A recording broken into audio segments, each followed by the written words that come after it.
Tillykke, Jesper Karlsen. Du har vundet Danmarksmesterskabet i klassisk cocktail og flere. Du har vundet fjerdedel i 2013. Hvordan har du det nu?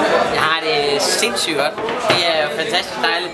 Det er tredje gang, du vinder. Jamen, det er ubeskriveligt. Det er en ære og en fornøjelse at kunne få lov til at gøre det så godt i en konkurrence, som er så vigtig i Danmark.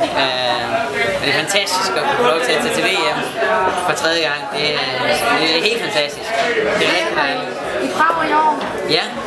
Hvordan har du det? Jeg har det rigtig godt. Jeg har hørt Prag gå totalt amok, når VM kommer til byen.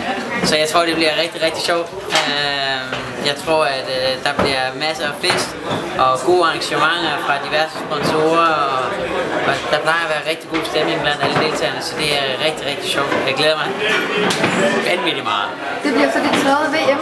Ja. Er du spændt, og hvad er dine forventninger? Jamen, det er et godt spørgsmål. Jeg er selvfølgelig rigtig spændt og glæder mig rigtig meget. Og VM er jo noget, hvor man skal sørge for at levere varen, for ellers så er den der ikke. Og det må man jo bare prøve at gøre sit bedste.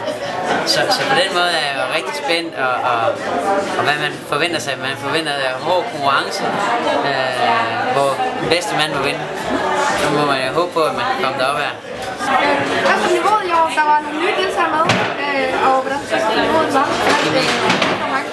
Jeg synes niveauet går op hver år, hvilket er rigtig, rigtig dejligt. Det er jo dejligt, at jeg stadigvæk kan klare men niveauet går bestemt meget, meget højere op. Der var et par gutter i år, som virkelig forsøgte at lave nogle vilde ting. Og jeg er sikker på, at i løbet af næste år eller to, så skal jeg godt nok være skarp, hvis jeg stadigvæk skal kunne følge med. Det er tredje gang, du bliver Danmarksmester. Har du forventet det i dag? Jeg havde håbet på det. Jeg har følt mig godt forberedt, og hvis man gør det godt, og føler man ikke kan gøre det bedre, så det er jo det vigtigste. Så jeg er rigtig tilfreds, og jeg har sjældent lavet et bedre show, end det jeg lavede i dag. Så jeg følte, at jeg havde en god chance. Det er helt sikkert. Jesper, lige til sidst, hvad var der i din midterkocktail i flere i år? Jeg har brugt Bombay Sapphire, som er rigtig, rigtig lækker gin.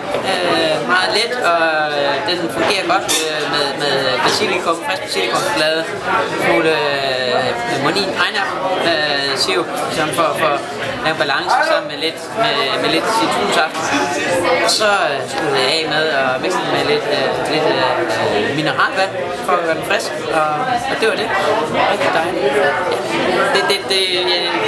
Folk ser ud som om de godt kunne lide den, så det var jo dejligt. Skal du ud og fejre i aften, du har vundet? Jeg skal være semi-fuld, fordi jeg har samtidig et fly i morgen kl. 7:45 til England, og det er jo ikke den bedste timing, man nogensinde kan vælge, men ja, sådan er det. Tak for det, og tillykke sammen igen. Selv tak skal du have, fru præsident.